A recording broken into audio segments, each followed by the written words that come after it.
Oi, pessoal, bom dia, tudo bem? Espero que sim. Nós vamos fazer agora rapidamente uma pequena revisão de sociologia, ok? Aí eu queria muito que vocês pegassem aquele caderno com os esquemas que nós fizemos em sala de aula, aliás, o esquema, o último, né, de revisão de sociologia. Pegue também aquele pequeno livro, aquele dessas grossuras, né, que você tem de sociologia, e vamos aproveitar esse momento, né, de isolamento social para estudar a sociologia, tá bom? Então vamos lá. O primeiro item que nós vamos conversar aqui um pouquinho são as diferenças entre ciência e senso comum. Então vamos lá. O que é ciência e o que é senso comum? Essa questão nós vamos precisar que o aluno consiga fazer um contraponto entre ciência e senso comum. Então vocês vão lembrar que senso comum é tudo aquilo que nos é transmitido, aquele conjunto de fenômenos de informação que utilizamos desde quando éramos crianças, bebês, para sobreviverem. Ou seja, o senso comum é aquele conhecimento vulgar, prático, que orienta as nossas ações durante o cotidiano, o nosso dia a dia. Então, o senso comum, ele não é um conhecimento que a gente faz reflexões, que a gente elabora o conhecimento num laboratório, com um tubo de ensaio e tudo mais. Não, a gente simplesmente agimos de acordo com o que é considerado adequado naquele momento e tem coisas que realmente a gente não precisa ser um cientista para sobreviver. Então, por exemplo, vamos pensar, eu não preciso ler um texto científico para saber que no mínimo de 4 em 4 horas eu preciso de uma alimentação balanceada. Eu preciso de almoçar, eu preciso de jantar. Nós sabemos, mesmo não sendo cientista, que ninguém sobrevive se não comer. Só que a ciência ela avança, ela diz que não é só comer, não é só encher a barriga. A ciência vai estudar o papel de cada nutriente de um alimento no nosso corpo físico. Ou seja, quais são os nutrientes essenciais para manter o nosso corpo saudável. Isso é ciência. Senso comum, ó, meio-dia, hora de almoçar. Ciência, almoçar para quê? Porque o meu corpo precisa se nutrir. Nutrir de alimentos que tenham uma variedade de nutrientes para que eu possa sobreviver bem, com saúde, para resistir ao coronavírus, por exemplo. Ok? Então vamos entender esse processo de uma forma simples, porque o senso comum, na verdade, ele compreende isso, esse conjunto de saberes que são saberes de experiências concretas, né, que nós aprendemos com os nossos pais, com os nossos avós, e que é muito mais pela observação sem um grande rigor, digamos, como a ciência faz. Então, esse é o senso comum. E a ciência, o que é? Como é que a ciência vê tudo isso? A ciência, ela tem uma particularidade. Ela precisa, digamos assim, construir uma explicação, construir uma ideia, uma teoria, baseada numa pesquisa, baseada num experimento. A ciência precisa comprovar aquilo que realmente o cientista quer defender. Então, por exemplo, as vacinas que nós tomamos desde quando éramos criança, elas são criadas não na base do eu acho que é. Não, as pessoas constroem trabalham as pesquisas, com pesquisas, essas pessoas fazem testes com essas vacinas para depois liberar essas vacinas, quando se comprova que tem uma eficácia. Então a ciência, ela tem um método, ela tem uma metodologia, ela precisa de um método organizado para chegar a tal conclusão. Então é interessante você observar um fato que aconteceu essa semana. Por exemplo, o presidente da República, Jair Bolsonaro, fez um pronunciamento chamando o coronavírus de gripezinha, de resfriadinho. E achando que nós todos devemos voltar para a escola, as empresas têm que trabalhar, vão voltar aqui os ônibus lotados. Só que infectologistas, cientistas, jornalistas, psicólogos, todo um conjunto de pessoas que estudam, pessoas que não têm opinião do eu acho que é isso, não, pessoas que estudam. O mundo inteiro tem uma opinião só, que nós ainda devemos, por um tempo, ficar em quarentena, de quarentena. Então essa é a diferença. Uma pessoa chega, fala uma asneira, mas outras pessoas que estudaram aquela matéria vão discordar com base experimentada. Pessoas estudaram sobre as ações dos vírus ao longo da história. E o que esse vírus atualmente está fazendo com a humanidade. Então, acho que, desculpa, esse é um exemplo que nós temos que a gente pode pensar. O que é ciência e o que é senso comum. Outro item importante, é o segundo, se eu não me engano, são os debates, né, que vão surgir na atualidade em relação à ciência e o senso comum. Ou seja, a pergunta é: ciência e senso comum, opostos ou complementares? Então, o que você vai discutir aí? Você vai dizer que,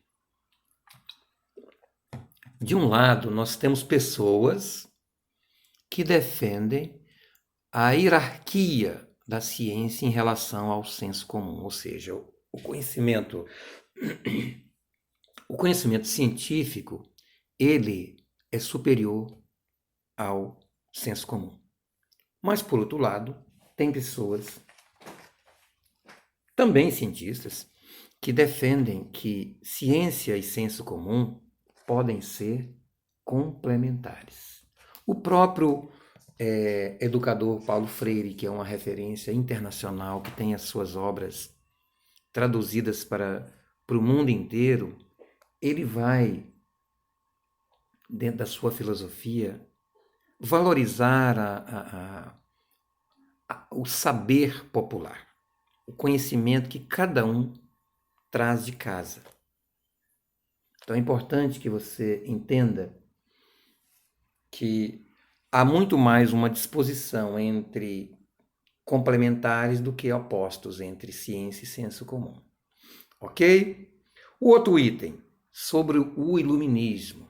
Nós precisamos entender, claro que aqui não dá para aprofundar tudo, porque o nosso tempo é curto, mas o iluminismo é aquele movimento que vocês já estudaram, né?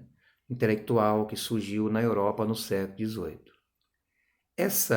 Esse iluminismo vai ter grandes influências em muitos acontecimentos na Europa, como, por exemplo, a Revolução Francesa. Então vamos entender. Os defensores do iluminismo, eles vão ter um olhar parcial e irracional da realidade. Ou seja, esse movimento do século XVIII, ele defende, obviamente, a ciência como um caminho para superar a ignorância e, nessa época especificamente, superar o antigo regime, né? O antigo regime estava cheio ainda, digamos, desse senso comum. Por exemplo, gente, desculpa.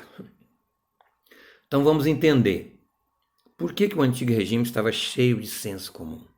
O próprio antigo regime acreditava nessa ideia de que os reis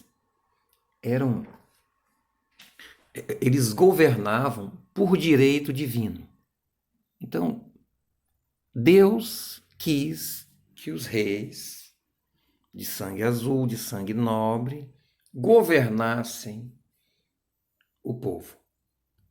Com a chegada dos iluministas e também da Revolução Francesa, passou-se a valorizar, passou-se a considerar as pessoas com capacidades iguais e que um governante ele só precisava para governar ser eleito, mostrar capaz, e hoje atualmente é assim.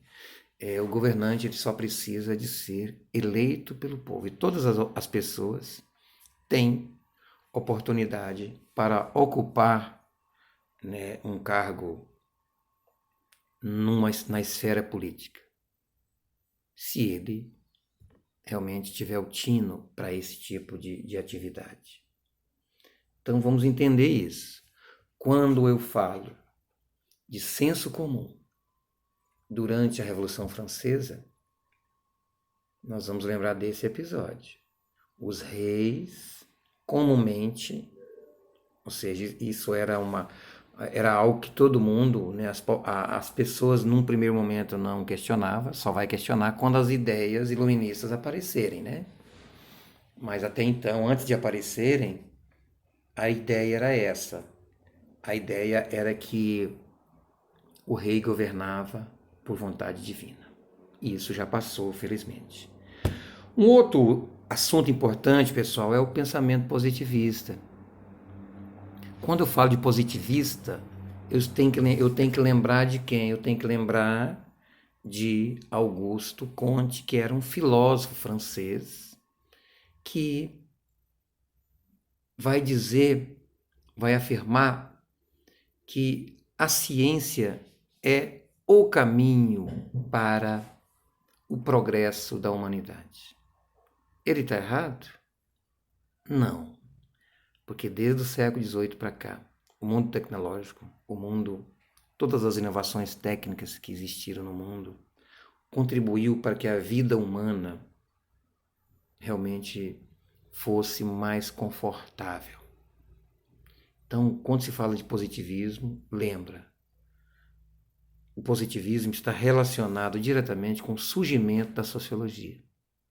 E o positivismo defende a ciência como único caminho para o progresso da humanidade. Ok, pessoal? Vamos que vamos. Uma outra questão, né, que vocês vão trabalhar, aí vem aquelas questões objetivas que nós já trabalhamos na sala de aula, que a gente pôs aqui só para dar presentinho para vocês, ó, notinhas. Qual que é o objeto de estudo das ciências sociais? O que é objeto? Objeto de estudo é o que ela estuda. Então, essa até eu sei. As ciências sociais, ou a sociologia, que é a mesma coisa, estuda os seres humanos no contexto das relações sociais. Dá para esquecer isso? Não, né, pessoal? Os seres humanos e suas relações sociais é o que a sociologia, que as ciências sociais estudam. Quando que a sociologia passa a ter importância? A partir de dois eventos históricos. Revolução Industrial e a Revolução Francesa. E elas contribuem justamente para o surgimento de uma sociedade capitalista. Porque após a sociologia, após a Revolução Industrial, aliás, e a Revolução Francesa, as classes sociais vão ser objeto de estudos. Vão se perceber, principalmente após a Revolução Industrial, que vão surgir duas classes sociais, a burguesia e o proletariado. A burguesia são as donas do capital, as donas do meio de produção, que é o capital, né, o dinheiro, as oficinas, as fábricas, a matéria-prima. E o papel dela é produzir riqueza e automaticamente concentrar riqueza. Já o proletariado é aquele que a única coisa que ele tem é a sua força de trabalho, que ele troca por um salário. Então, a sociologia passa a ter interesse em observar esses grupos sociais que aparecem e automaticamente essa sociedade é dita capitalista. Ok? Então, não esqueça, pessoal. Nós só precisamos dar uma verificada nesses itens a partir da página 21 a 23, se eu não me engano, 25, e vocês farão uma boa avaliação. Muito obrigado pela atenção. Peço a vocês que se inscrevam no canal e façam os comentários abaixo, porque a partir daqui, a partir dessa inscrição, que nós vamos continuar mantendo esse contato por enquanto, porque nós ainda não sabemos quando retornaremos, ok? Então lembre-se, fique em casa, mas fiquem estudando, tá bom? Um abraço para vocês.